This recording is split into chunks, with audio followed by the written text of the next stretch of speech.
Assalamualaikum warahmatullahi wabarakatuh. Kami dari kelompok 6 akan menjelaskan materi dengan judul dasar-dasar katalogisasi, yang mana tugas makalah ini disusun untuk memenuhi salah satu tugas mata kuliah Manajemen Perpustakaan, dosen pengampu Dr. Anis Johriah MM, yang mana makalah ini disusun oleh Zaki Mahpujah dengan NIM 2212500055, Lilis Ani Milawati NIM 2212500052, dan Muhammad Gibran Fuhaedi dengan NIM 22125040. Adapun pembahasan pertama yaitu tentang pengertian katalogisasi. Katalog adalah daftar atau susunan data yang berbentuk manual atau elektronik, buku atau bahan pustaka yang terdapat di perpustakaan. Kategori pembuatan katalog dibuat melalui proses katalogisasi, yaitu kegiatan membuat entry katalog, mengatur deskriptor direktori, dan mengidentifikasi nomor panggilan. Nah, katalog disusun menurut aturan tertentu, biasanya AACR2 atau disebut dengan Anglo-American Cataloging Rules Second Edition. Katalogisasi berasal dari kata Latin atau katalogus, yang berarti daftar barang atau benda yang disusun untuk tujuan tertentu. Katalog dapat disusun menurut abjad, nama penulis, judul, penerbit, dan lain-lain, tergantung pada kebijakan perpustakaan. Selain itu, katalog juga dapat memuat data tentang buku-buku yang dimasukkan ke perpustakaan. Katalog adalah representasi karakteristik suatu dokumen atau bahan perpustakaan, misalnya judul, pengarang, gambaran fisik, pokok bahasan, koleksi perpustakaan, dan penyajian ringkas bahan perpustakaan yang disusun secara sistematis. Nah, sedangkan katalogisasi adalah kegiatan atau proses pembuatan katalog dokumen atau bahan perpustakaan seperti buku, majalah, CD, ROM, mikrofilm, dan lain-lain. Sedangkan katalog perpustakaan adalah daftar buku atau bahan lain yang dikumpulkan di perpustakaan, yang mana disajikan dalam bentuk tertentu atau menurut klasifikasi tematik. Selanjutnya, poin B, yaitu fungsi katalogisasi. Fungsi dibentuknya katalogisasi adalah yang pertama sebagai rekam dokumen perpustakaan, yang kedua mencari atau menelusuri perpustakaan, dan yang ketiga membantu memudahkan pemustaka untuk mencari buku yang terdapat di perpustakaan berdasarkan penulis, judul, dan topik. Nah, adapun fungsi khusus yang terdapat pada katalog, yang pertama yaitu untuk menunjukkan letak buku, tentang di mana bahan pustaka tersebut disimpan, dengan menggunakan lambang nomor klasifikasi sebagai nomor pemanggil. Yang kedua, merupakan sarana pencarian atau mengambil dokumen perpustakaan berdasarkan nama penulis, judul buku, atau topik.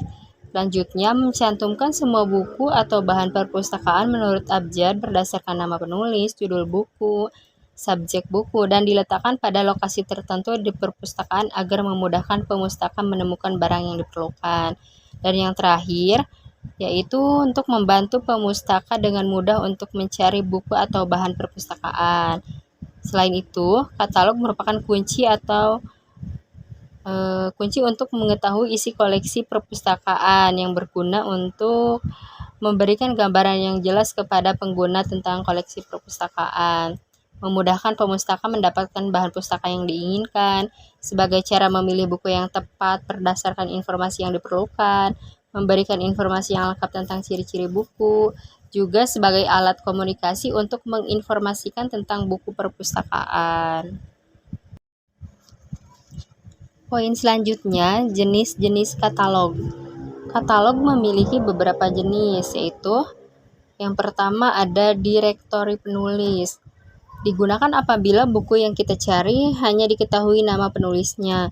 Selain itu, pemustaka juga dapat mengetahui apakah penulis tertentu pernah menulis buku atau tidak. Kategori penulis diklasifikasikan secara sistematis menurut nama penulis tentang karyanya yang terdapat di katalog. Yang kedua, kategori judul buku. Ini digunakan jika buku yang kita cari hanya mengetahui judulnya saja. Selain itu, jika kita ingin mengetahui buku mana saja dengan judul yang sama, namun ditulis oleh penulis yang berbeda, katalog judul disusun secara sistematis sesuai dengan judul-judul yang terdapat dalam lemari katalog. Yang ketiga, katalog subjek digunakan jika kita ingin mengetahui berbagai buku dengan pokok bahasan yang sama. Ada beberapa jenis kategori katalog berdasarkan bentuk fisiknya. Yang pertama, katalog kartu atau card catalog. Ini terbuat dari karton manila ukuran internasional 7,5 dikali 12,5 cm. Berlubang di tengah dan bawah, digunakan untuk fiksasi agar tidak mudah lepas dari strukturnya. Yang kedua, ada yang disebut dengan file katalog atau katalog berharga. Katalog ini merupakan lembaran tersendiri yang juga terbuat dari papan manila yang dijilid dalam satu map dengan berbagai ukuran dan lebih besar dari katalog kartu. Yang ketiga, ada daftar buku atau katalog buku. Ini dapat diketik, ditandai, atau dicetak sebagai buku lembaran kertas yang berisi deskripsi buku perpustakaan tertentu. Yang terakhir ada katalog online atau OPAC, Online Public Access Catalog. Program aplikasi yang digunakan perpustakaan antara lain CDEs atau ACES, InMagic, VTLS, Dynamic, TinLib, Slimes, GDL, dan lain-lain. Pemanfaatan katalog jenis ini mengarah pada terbentuknya sistem otomasi perpustakaan yang salah satu kegiatannya adalah pembuatan katalog online. Katalog online ini sekarang banyak digunakan di banyak perpustakaan berbeda. Adapun yang selanjutnya yaitu dari tujuan katalogisasi. Tujuan katalogisasi itu terdiri dari 3 tujuan. Yang pertama, memudahkan pembaca dalam mencari buku berdasarkan pengarang, judul atau topik. Yang kedua, menampilkan buku perpustakaan karya penulis tertentu berdasarkan topik atau genre sastra tertentu. Yang ketiga, membantu pembaca memilih buku berdasarkan edisi dan karakteristiknya. Selanjutnya yaitu ada bagian-bagian yang terdapat pada katalog. Yang pertama ada kode. Nah, di dalam kode ini mengandung 3 huruf nama topik atau nama pengarang. Huruf pertama judul buku. Yang kedua ada judul. Dalam judul ini terdiri dari nama atau frasa di atas entry yang menunjukkan aspek bahan pustaka seperti penulis, judul, dan subjek. Yang ketiga ada deskripsi bibliografi, yaitu data bibliografi yang mencatat entry tentang bahan perpustakaan. Selanjutnya yaitu ada cara pembuatan katalog kartu. Ada beberapa hal yang harus diperhatikan untuk membuat katalog kartu, yaitu yang pertama, kartu katalog. Untuk membuat katalog kartu diperlukan selembar kartu untuk setiap judul buku. Karena itu sebelum mengetik katalog perlu dipersiapkan kartunya terlebih dahulu dengan ukuran dan bentuk sebagaimana telah dijelaskan sebelumnya, yaitu ukuran panjangnya yaitu 12,5 cm dan ukuran lebarnya 7,5 cm. Di tengah-tengah bagian bawahnya diberi lubang untuk memasukkan tusuk pengaman. Yang kedua yaitu ada temporary slip atau disebut dengan T-slip. Temporary slip atau T-slip merupakan catatan atau keterangan-keterangan mengenai buku pada selembar kertas yang berukuran kurang lebih 4 folio atau bisa juga berukuran 15 kali 10 cm. Nah, bagaimana sih cara mengetik katalog kartu? Yaitu yang pertama, ada nomor klasifikasi.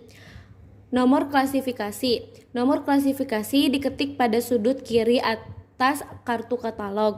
Kira-kira pertemuan setengah sentimeter dari tepi kiri dan setengah sentimeter dari tepi atas.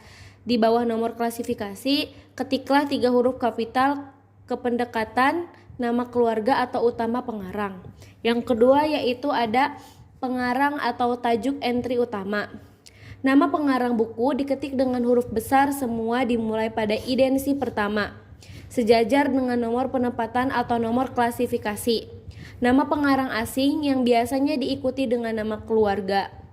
Maka pengetikannya dibalik dan yang diketik huruf besar semua hanya nama keluarganya. Selanjutnya itu ada judul buku. Judul buku diketik mulai pada idensi kedua di bawah huruf keempat ketikan nama pengarang. Jika ada subjudulnya, diketik setelah judul utama yang dipisahkan dengan tanda titik koma. Yang keempat ada nama pengarang lengkap. Setelah pengetikan judul, diteruskan dengan nama lengkap pengarang yang diberi tanda titik. Pengetikan nama lengkap pengarang ini tidak dibalik walaupun nama orang asing. Yang kelima ada impirin. Impirin atau biasa nama kota terbit, nama penerbit, dan tahun terbit. Ini diketik setelah nama pengarang atau edisi. Antara nama pengarang dan impirin ini diberi jarak 2 huruf antara nama kota terbit dan nama penerbit serta tahun terbit dipisah dengan tanda koma dan diakhiri dengan tanda titik. Yang selanjutnya itu ada kolasi. Kolasi yang biasa disebut dengan tabel buku, ukuran buku, bibliografi, indeks, atau ilustrasi atau tabel.